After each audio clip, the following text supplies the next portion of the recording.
মহিউদ্দিন আহমেদের বিএনপি সময় সময় বইয়ের এই পর্বে যুগপাত আন্দোলনের মধ্য দিয়ে বিএনপি এবং খালেদা জিয়া জনগণের সামনে যাওয়ার সুযোগ পেয়েছিলেন।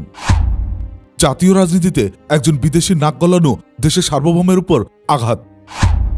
জবাবে তিনি বললেন, উত্তেজনা বশবর্ত তিনি অমন বলে ফেলেছেন, তার ভুল হয়েছে। গোলাম আজম বিতর্ক।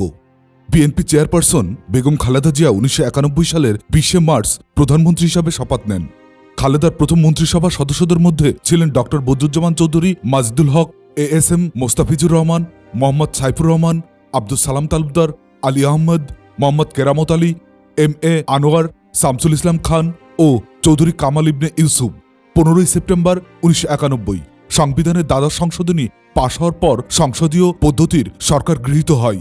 19 সেপ্টেম্বর খালেদা জিয়া মন্ত্রিসভা বড় করেন। নতুন মন্ত্রীদের মধ্যে ছিলেন তরিকুল ইসলাম, এম শামসুল ইসলাম, নাজমুল হুদা, আব্দুল মোমিন চৌধুরী, খন্দকার মোশাররফ হোসেন, রফিকুল ইসলাম মিয়া, আব্দুল মান্নান ভুইয়া, জমির উদ্দিন সর্দার, আব্দুল আল নোমান, হান্নান সাহা এবং এম.এ. জহিরুদ্দিন খান। এদের কয়েকজন অবশ্য 20 মার্চ প্রতিমন্ত্রী হিসাবে শপথ নিয়েছিলেন। 5 সেপ্টেম্বর 1991 স্পিকার হিসাবে আব্দুর রহমান বিশ্বাস নির্বাচিত হয়েছিলেন। রাষ্ট্রপতি পদের নির্বাচনের জন্য তিনি 25 সেপ্টেম্বর 1991 পদত্যাগ করেন। বিএনপির সংসদে শেখ রাজ্জাক আলী স্পিকারে নিযুক্ত হন। 1991 সালের সংসদ নির্বাচনে আওয়ামী লীগ একটি বড় ধাক্কা খায়।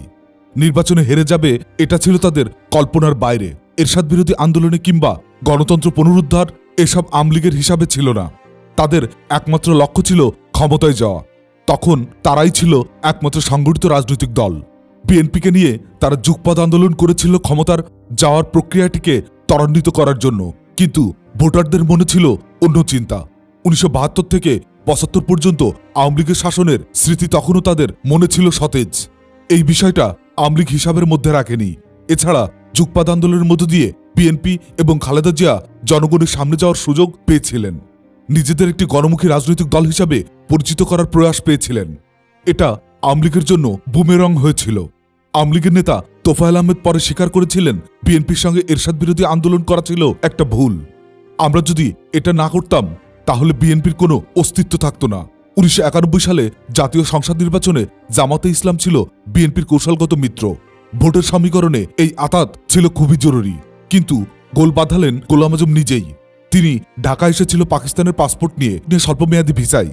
বাংলাদেশের নাগরিকত্ব ফিরে পাওয়ার জন্য তিনি 1977 সালে যে আবেদন করেছিলেন তা স্বরাষ্ট্র মন্ত্রণালয় তখন ফাইলবন্দি ছিল।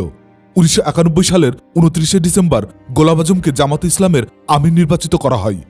একজন বিদেশি নাগরিককে দেশের একটি রাজনৈতিক দলের প্রধান করা ছিল সংবিধানের সুস্পষ্ট বরখেলাপ। আওয়ামী লীগ সঙ্গে সঙ্গে এর প্রতিবাদ করে বলল, জাতীয় রাজনীতিতে একজন বিদেশি নাক গলানো দেশের সার্বভৌমের উপর আঘাত। সংসদ বিরোধী দলের সদস্যরা গোলাম আজমকে জামাতের আমির নির্বাচিত করার তীব্র প্রতিবাদ করেন এবং যুদ্ধাপরাধী হিসাবে গোলাম আজমের বিচার দাবি করেন। স্বরাষ্ট্রমন্ত্রী জাতীয় সংসদে 12 জুন 1992 এক বিবৃতিতে বলেন, গোলাম আজম বাংলাদেশের নাগরিক নন। জামাত ইসলাম কেমন করে তাকে দলের আমির নির্বাচন করল? সরকার তার আইনগত দিক খতিয়ে দেখবে। গোলাম আজম জামাত ইসলামের আমির হওয়ার প্রতিবাদে 1992 সালের 19 জানুয়ারি ঢাকায় 101 সদস্যের একটি নাগরিক কমিটি গঠন করা হয়। কমিটির পক্ষ থেকে ঘোষণা করা হয়, পরবর্তী 26 মার্চ স্বাধীনতা দিবসের আগে সরকার যদি গোলাম আজমকে দেশ থেকে বহিষ্কার না করে তাহলে সরোয়ার্দী উদ্যানে যুদ্ধ অপরাধীদের জন্য গণ আদালতে গোলাম আজমের বিচার হবে।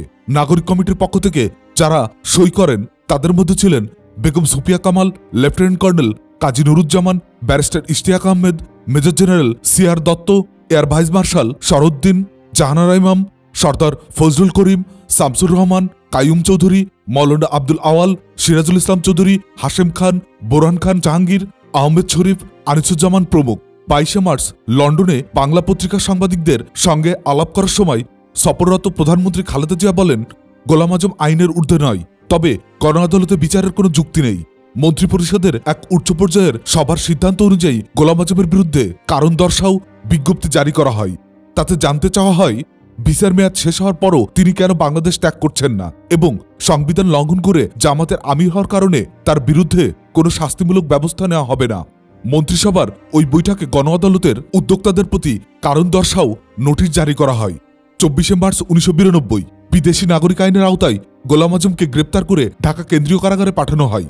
26শে মার্চ সরোয়ার্দী উদ্যানে 7ই মার্চের স্মৃতিস্তম্ভের পাশে 4টি ট্রাক পাশাপাশি দাঁড় করিয়ে একটা এজলাস বানানো হয়। এই এজলাস থেকে বেলা 12টা 20 মিনিটে বাংলাদেশ গণ আদালত 1 এর চেয়ারপারসন হিসাবে জাহানারা ইমাম গোলাম আজমের বিচারের রায় ঘোষণা করেন। গণ আদালতে গোলাম আজমের বিরুদ্ধে উত্থাপিত অপরাধপত্রের শেষ পরিচ্ছদটিতে বলা হয়, মাননীয় আদালত, আমি গোলাম আজমের বিরুদ্ধে ষড়যন্ত্রের নেতৃত্ব দেওয়ার অভিযোগ উত্থাপন করছি। ইনি সেই গোলাম আজম যাকে ফেরার ঘোষণা করে বাংলাদেশ সরকার 1972 সালের 22শে ফেব্রুয়ারির মধ্যে নিজ এলাকায় মহকুমা ম্যাজিস্ট্রেটের সামনে হাজির হতে নির্দেশ দেন। 1973 সালে 18 এপ্রিল এক প্রজ্ঞাপন বলে বাংলাদেশ সরকার যার নাগরিকত্ব বাতিল করে দেন, যিনি পাকিস্তানি পাসপোর্ট ও 3 মাসের ভিসা নিয়ে 1978 সালের 11 জুলাই বাংলাদেশে প্রবেশ করেন এবং ভিসার মেয়াদ শেষ হওয়ার পরও যিনি বেআইনিভাবে এদেশে রয়ে যান।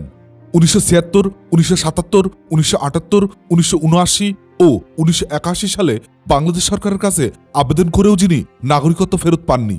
বাংলাদেশ সরকার যাকে 1988 সালের 20শে এপ্রিলের মধ্যে দেশ ত্যাগের নির্দেশ দিলেও যিনি বাংলাদেশে থেকে যান, যার নাগরিকত্ব ফেরত দেওয়ার ইচ্ছা বাংলাদেশ সরকারের নেই বলে 1988 সালে স্বরাষ্ট্রমন্ত্রী একাধিকবার জাতীয় সংসদে ঘোষণা করেছেন। সেই গোলাম আজমের উপযুক্ত শাস্তিবিধানের জন্য এই গণ আদালতের কাছে আমি সুনির্দিষ্ট অভিযোগ উত্থাপন করলাম। গণ আদালতে বিচারকের দায়িত্ব পালন করেন জাহানারা ইমাম, অ্যাডভোকেট গাজীউল হক, অধ্যাপক আহমেদ শরীফ, স্থপতি মাজহারুল ইসলাম, ব্যারিস্টার শফিক আহমেদ, সাংবাদিক ফয়েজ আহমেদ, অধ্যাপক কবির চৌধুরী, শিল্পী কলিম শরীফ, মাওলানা আব্দুল আওয়াল, কর্নেল কাজী নুরুজ্জামান, কর্নেল আবু ওসমান চৌধুরী ও ব্যারিস্টার শওকত আলী খান। বিচারক মণ্ডলীতে বেগম সুফিয়া কামাল ও শওকত ইসমানের নাম ছিল। সরকার 26শে মার্চ কি ব্যবস্থা নেবে এবং ভঙ্গস্বাস্থ্য নিয়ে সুফিয়া কামাল তা মোকাবেলা করতে পারবেন কিনা তা চিন্তা করে বিচারক মণ্ডলী থেকে তাকে বাদ দেওয়া হয়। শওকত ওসমান নির্দিষ্ট সময়ে আসতে পারেননি, বিধায় তার বদলে সাক্ষীদের একজন সাংবাদিক মাওলানা আব্দুল আওয়ালকে বিচারক হিসাবে রাখা হয়। অভিযোগকারী ছিলেন 3 জন, সৈয়দ শামসুল হক, অধ্যাপক বোরহানউদ্দিন খান জাহাঙ্গীর ও অধ্যাপক আনিসুজ্জামান। অভিযোগকারীদের কৌশলী ছিলেন অ্যাডভোকেট জেডাই খান পান্না, অ্যাডভোকেট শামসুদ্দিন বাবুল ও অ্যাডভোকেট কুলসুম রেখা। গোলাম আজমের অনুপস্থিতিতে তার পক্ষে সমর্থনের জন্য গণ আদালতে অ্যাডভোকেট মোহাম্মদ নজরুল ইসলামকে নিযুক্ত করেন। রায়ে বিচারকরা বলেন, অভিযুক্ত গোলাম আজমের বিরুদ্ধে প্রতিটি অভিযোগই প্রমাণিত হয়েছে বলে মনে করি এবং আনিত প্রতিটি অভিযোগের প্রত্যেক অপরাধে তাকে দোষী সাব্যস্ত করেছি। বাংলাদেশ সহ পৃথিবীর সমস্ত গণতান্ত্রিক দেশে উপরোক্ত অপরাধ দৃষ্টিমূলক মৃত্যুদণ্ডযোগ্য অপরাধ।